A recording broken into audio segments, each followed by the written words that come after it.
Hey guys, welcome to B4P। आज के video में हम लोग बात करने वाले हैं about visiting frequency norms of a salesman, sales officer, territory sales manager and an area sales manager. ये लोग एक दिन में कितने आउटलेट्स विजिट करते हैं, एक महीने में कितने आउटलेट्स विजिट करते हैं, कौन से टाइप के आउटलेट्स ये लोग विजिट करते हैं एंड इन लोगों का पर्पस क्या होता है of visiting a particular outlet. आज की वीडियो में हम लोग ये समझेंगे। एंड आज की वीडियो एक बहुत ही ज्यादा क्रूशियल वीडियो है because this video is the foundation of our upcoming 2 videos, जिसमें हम लोग डिस्कस करने वाले हैं कि कैसे असर्टेन किया जाता है कि एक टेरिटरी को कवर करने के लिए कितने सेल्समैन लगेंगे and what is the permanent journey plan and कैसे एक परमानेंट जर्नी प्लान डिजाइन किया जाता है। तो चलिए शुरू करते हैं।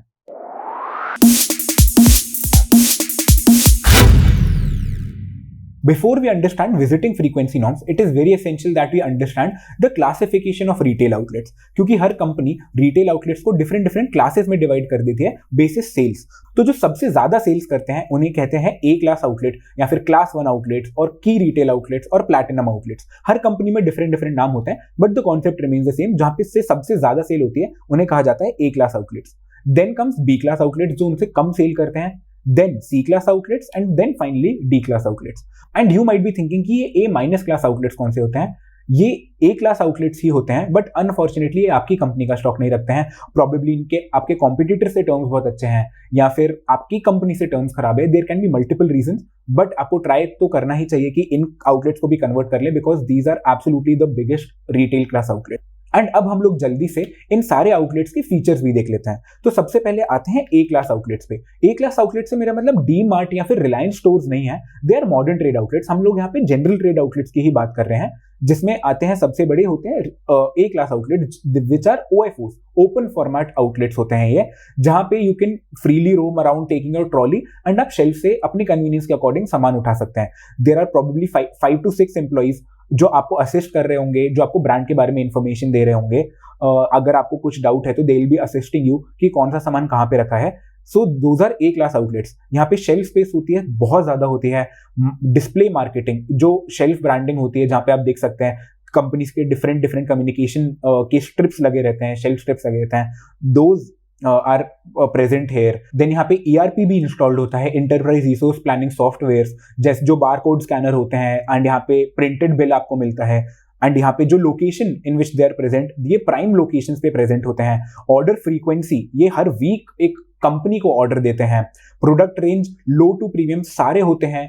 SKUs भी सारे प्रेजेंट होते हैं इन लोगों के पास। एंड फॉर्मेट में जैसे कि हमने कहा ये OFO, ओपन फॉर्मेट आउटलेट्स होते हैं। यहाँ पे आप फ्रीली जाके सामान चेक कर सकते हैं एंड यहाँ पे सामान खुद सिलेक्ट कर सकते हैं, खुद चूज कर सकते हैं। Then comes B class outlets. B class outlets भी काफी सिमिलर होते हैं ए क्लास आउटलेट से बट थोड़े साइज में छोटे होते हैं। सो उनका जो शेल्फ स्पेस होता है वो बहुत ज्यादा नहीं होता है, they are average shelf space यहाँ पे होता है। बट अगेन यहाँ पे भी आप उनके आउटलेट्स के अंदर जा सकते हैं। यहाँ पे the number of employees are also less, so यहाँ पे आपको असिस्ट करने के लिए लोग कम होंगे। Those are known as B class outlets. Then come C class outlets, जहां पे प्रॉबेबली जो बिजनेस ओनर के अलावा सिर्फ एक छोटू आपको देखने को मिलेगा as an employ. Shelf space बहुत कम होगी, यहाँ पे प्रोडक्ट रेंज आपको बहुत ज्यादा नहीं मिलेगी, लो टू मीडियम होगी, क्लोज्ड। आप इन आउटलेट्स के, इन शॉप्स के अंदर नहीं जा पाएंगे, आपको बाहर से ही अंकल को या फिर छोटू को बताना पड़ेगा कि आपको क्या चाहिए। Those are known as C class outlets. And finally comes D class outlets, मतलब जो आपके आसपास आप मिल्क बूथ्स देखते होंगे या फिर बहुत छोटे मॉम एंड पॉप स्टोर्स देखते होंगे, जहां पे बहुत कम प्रोडक्ट रेंज होती है। दे आर क्लोज फॉर्मेट्स, आप इनके अंदर नहीं जा सकते हैं। यहाँ पे एम्प्लॉय के नाम पे कोई नहीं होता है, सिर्फ एक ओनर ही आप यहाँ पे सारा काम एग्जीक्यूट कर रहा होता है। शेल्फ स्पेस बहुत ज्यादा कम होती है। यहाँ पे डिस्प्ले मार्केटिंग भी नहीं होती है, किसी कंपनी का पोस्टर या बैनर आप लोग लगा नहीं देखेंगे। यहाँ पे कोई सॉफ्टवेयर भी इंस्टॉल नहीं होता है, आपको कोई पक्का बिल भी नहीं मिलता है। So those are known as D class outlets. And ये क्लासिफिकेशन ऑफ रिटेल आउटलेट्स समझना बहुत ज्यादा इंपॉर्टेंट था before we understand visiting frequency norms. And अब हम लोग जंप करते हैं कि विजिटिंग फ्रीक्वेंसी नॉर्म्स क्या होते हैं, एक सेल्समैन कौन से टाइप के आउटलेट्स को विजिट करता है, सेल्स ऑफिसर कौन से आउटलेट्स को विजिट करता है एंड क्या फ्रीक्वेंसी होती है उनको उन आउटलेट्स को विजिट करने के लिए। एंड यहाँ पे हम लोग देख सकते हैं ए क्लास आउटलेट हो, बी क्लास आउटलेट हो, सी क्लास आउटलेट हो या फिर डी क्लास आउटलेट हो, सेल्समैन सारे आउटलेट्स को विजिट करता है। But the difference lies in the frequency. Salesman A class outlet को एवरी वीक विजिट करता है एंड एक वीक में प्रोबेबली 2 बार भी विजिट कर सकता है अगर रिटेल आउटलेट ने उसको बुलाया है to give an order, to place an order. And यहाँ पे उसको जाना ही पड़ेगा because these are absolutely the biggest class outlets and उनको कोई भी इनकन्वीनियंस नहीं होनी चाहिए। उनका नेगोशिएशन पावर थोड़ा सा हाई होता है एंड कंपनी इनको मिस आउट नहीं करना चाहिए। That is why they provide the best in class service to A class outlets. B class outlet को भी एक सेल्समैन एवरी वीक विजिट करता है। सी क्लास आउटलेट को फोर्टनाइटली, मतलब 2 वीक में एक बार, सो 14 डेज में एक बार एक सेल्समैन इनको विजिट करेगा क्योंकि इनके पास इनकी ऑर्डर फ्रीक्वेंसी कम होती है, क्योंकि इनके पास कस्टमर्स थोड़े से कम आते हैं। दैट इज वाई इनका स्टॉक काफी टाइम तक इनके पास रखा रहता है एंड सेल्समैन इनको फोर्टनाइटली 2 वीक्स में एक बार विजिट करता है। एंड डी क्लास आउटलेट्स को प्रोबेबली एक मंथ में एक बार विजिट करता है या फिर विजिट ही नहीं करता है। D class outlets mostly wholesale market से अपना सामान लेके आ जाते हैं, कंपनी से डायरेक्टली लेना पसंद नहीं करते हैं क्योंकि ये फोकस रिटेल आउटलेट्स नहीं होता है। But still it is advise कि इनसे रिलेशंस मेंटेन किए जाए थ्रू सेल्समैन, क्योंकि हो सकता है फ्यूचर में ये डी क्लास आउटलेट्स प्रमोट होकर थोड़े बड़े आउटलेट्स बन जाए, सी क्लास आउटलेट्स हो जाए, देन और फ्यूचर में जाए तो बी क्लास आउटलेट्स हो जाए। And then if you talk about sales officer, जो कि सेल्समैन से ऊपर होते हैं। बाय द वे, ये जो आप हायरार्की देख रहे हैं, you can understand this hierarchy in the video of organisational structure by clicking on the I sign above. हम लोगों ने उसमें ऑर्गेनाइजेशनल स्ट्रक्चर एक सेल्स कंपनी का हम लोगों ने बहुत अच्छे से समझा है एंड इनके अलावा हम लोगों ने इन सारे लोगों की रोल्स एंड रिस्पॉन्सिबिलिटीज के बारे में भी डिस्कशन किया है। मोर ओवर हम लोगों ने एरिया सेल्स मैनेजर के जो बॉस होते हैं, जोनल सेल्स मैनेजर या फिर रीजनल सेल्स मैनेजर, उनकी रोल्स एंड रिस्पॉन्सिबिलिटीज भी डिस्कस करी हैं एंड उनके ऊपर जो डायरेक्टर ऑफ सेल्स होते हैं, जो ऑल इंडिया लेवल सेल्स देखते हैं, उनके बारे में बात करिए। So you might find it interesting. So coming back to sales officer D class outlets को विजिट नहीं करता है, वो सिर्फ सेल्समैन ही करता है डी क्लास आउटलेट्स को विजिट। एक sales officer A class outlet, B class and C class outlets को विजिट करता है, वो भी in a particular month. And यहाँ पे द पर्पस ऑफ विजिट, जहां पे सेल्समैन का था, A order taking and point of sale material execution. Point of sale material क्या होता है, we have covered in the trade marketing video. You can click on the I sign above and you can check that video as well. So point of sale material जैसे shelf strips होते हैं, posters, danglers होते हैं, वो सब भी एक salesman जाके रिटेल आउटलेट्स पे लगाता है।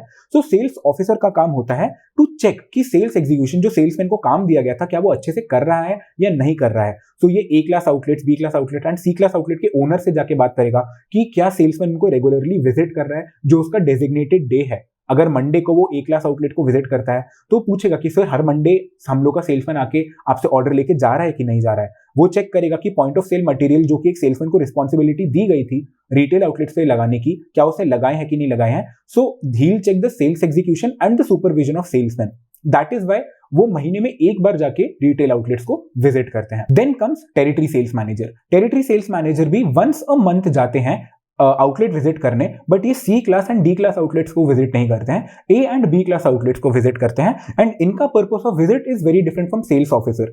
यहाँ पे वो जाके प्रोडक्ट प्रमोशन करते हैं, कंपनी का कोई नया प्रोडक्ट लॉन्च हुआ है। सो रिटेल आउटलेट जो बड़े बड़े रिटेलर्स होते हैं, they are sceptical to keep that product, क्योंकि मार्केट में अभी तक उनकी डिमांड नहीं होती, क्योंकि न्यू लॉन्च होता है। सो उनको जाके कन्विंस करना, उनके पास जाके प्रोडक्ट को प्रमोट करना कि सर ये नया प्रोडक्ट लॉन्च हुआ है, इस प्रोडक्ट को आप रखिए, what are the activities being done by the company, कि आपको ये प्रोडक्ट क्यों रखना चाहिए। That is the job of territory sales manager. And territory sales manager also do the task of relationship establishment. वो जाकर रिटेलर से बात किया करेंगे रिगार्डिंग द बिजनेस, कि उनका बिजनेस ठीक चल रहा है कि नहीं चल रहा है। More over they ask them कि कंपनी से उनको कोई सर्विस इशू तो नहीं आ रहा है। So to the territory sales manager provide them a personal touch कि कंपनी उनमें इन्वेस्टेड है। They do the confidence building stuff with these retail outlets. जो बड़ी रिटेल आउटलेट्स होते हैं उनका कॉन्फिडेंस बना के रखती है कंपनी में, that company do care for them.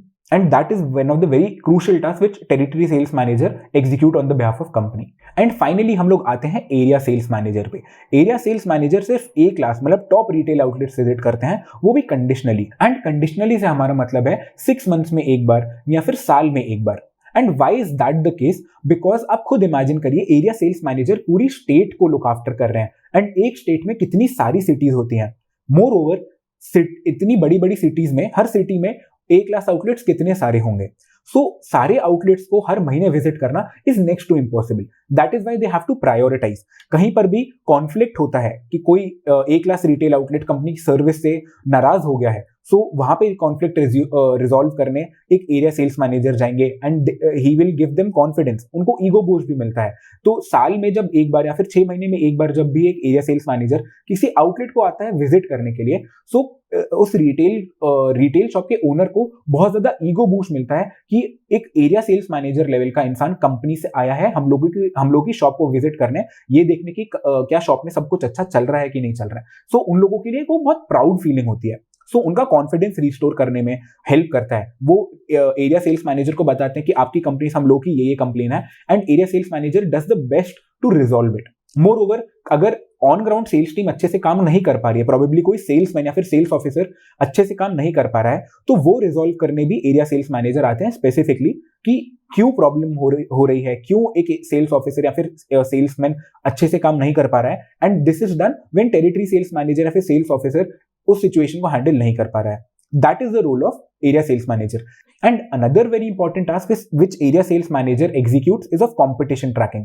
वो जब भी outlets को visit करते हैं तो देखते हैं कि बड़े बड़े outlets में competitors कैसा perform कर रहे हैं, उन लोगों के क्या initiatives चल रहे हैं on ground, and that is the feedback which he takes and provides to the company कि अगर कुछ उन्होंने innovative देखा कि उनके competition firm something innovative कर रही हैं, सो एरिया सेल्स मैनेजर एक बहुत उससे क्विक फीडबैक लेते हैं एंड कंपनी को प्रोवाइड करते हैं that we should also implement the same thing so that हम लोग पीछे ना रह जाए. So that is another important task which an area sales manager does. And now we will understand कि कंपनी की क्या एक्सपेक्टेशन होती है from salesman, sales officer, TSM and ASM कि वो कितने आउटलेट्स को विजिट करे in a particular day and कितने नंबर ऑफ डेज स्पेंड करे in a particular month on field. So एक सेल्समैन से एक्सपेक्टेशन होती है कि वो एक दिन में 40 रिटेल आउटलेट्स को विजिट करे and 26 days per month spend करे ऑन ग्राउंड, ऑन फील्ड. वो रिटेलर के पास जाके ऑर्डर ले एंड उसमें पॉइंट ऑफ सेल मटेरियल का एग्जीक्यूशन करे एंड उनका यही काम होता है सेल्समैन का. So that is why they are expected to be on the field on 26 days per month. And ये कॉल क्या होती है? कॉल होती है एक आउटलेट विजिट को कहा जाता है कॉल. एंड इस कॉल के कॉन्सेप्ट को हम लोगों ने बहुत अच्छे से एक्सप्लेन किया है इन की performance indicator metrics of sales team in one of our previous videos. You can click on the I sign above and check out that video. It is very important to understand those key performance indicators. And अगर हम इन दोनों को multiply करें कि calls per day and कितने दिन वो लोग फील्ड पे स्पेंड करते हैं, इन दोनों को अगर हम लोग मल्टीप्लाई करेंगे that will give us the calls they can make per month. So एक सेल्समैन 1040 कॉल्स कर सकता है in a particular month. And if we talk to sales officer, तो एक सेल्स ऑफिसर 30 आउटलेट्स विजिट कर पाता है एक पर्टिकुलर दिन में. And company expects them to be on field for 20 days per month. And why 30 outlets only? जबकि एक सेल्समैन 40 कवर करे तो why sales officer does only 30 outlets?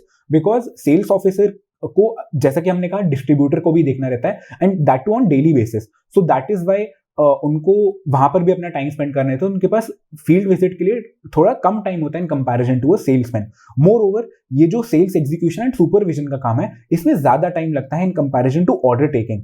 सो किसी रिटेलर से बात करना, उसके लिए रिटेलर की अवेलेबिलिटी भी होनी चाहिए, रिटेलर भी फ्री होना चाहिए. मोर ओवर, वो जब कॉन्वर्सेशन होती है एंड अगर रिटेलर को कुछ कंप्लेन कर रहा होता है तो वो कैसे रिजॉल्व हो सकता है, that is also being looked after by sales officer. So इस प्रोसेस में टाइम लगता है. That is why they are able to visit less amount of outlets in comparison to a salesman. And in दोनों का multiplication 30 into 20, they are able to do 600 calls per month, a sales officer. Then comes territory sales manager. So territory sales manager, क्योंकि again territory sales manager की भी responsibility और ज्यादा हो जाती है, उनको अपना प्रोडक्ट का प्रमोशन करना है, कन्विंस करना है रिटेलर्स को एंड उनसे रिलेशंस एस्टैब्लिश करने हैं, इसीलिए वो और कम आउटलेट्स विजिट कर पाते हैं because they spend more time on a particular outlet. Moreover, territory sales manager को पूरी सिटी को देखना रहता है, तो वहां पर भी उनको डिफरेंट एंड उनके नीचे और भी बहुत सारे टेरिटरी सेल्स मैनेजर के अंडर सेल्स ऑफिसर काम कर रहे होते हैं एंड इनडायरेक्टली उनके अंडर सेल्समैन भी काम कर रहे होते हैं. सो कोई कॉन्फ्लिक्ट होता है, कुछ कहीं पे कोई प्रॉब्लम आती है, तो वो भी टेरिटरी सेल्स मैनेजर को देखना है. उनकी रूल्स एंड रिस्पॉन्सिबिलिटीज काफी सारी होती हैं. That is why they are able to do less number of they are able to cover less number of outlets in a particular day. And इन दोनों का multiplication will give us the number of calls they are able to do per month. यहाँ पे हम लोगों ने types of outlets हम लोगों ने पहले भी डिस्कस कर लिया था. And finally area sales manager. So area sales manager को ऑफिस वर्क भी रहता है, उनको स्ट्रैटेजी भी बनानी है, उनको बजट डिप्लॉयमेंट भी करना है. इन सारे लोगों के क्या टास्क होते हैं we have covered in organisation structure video.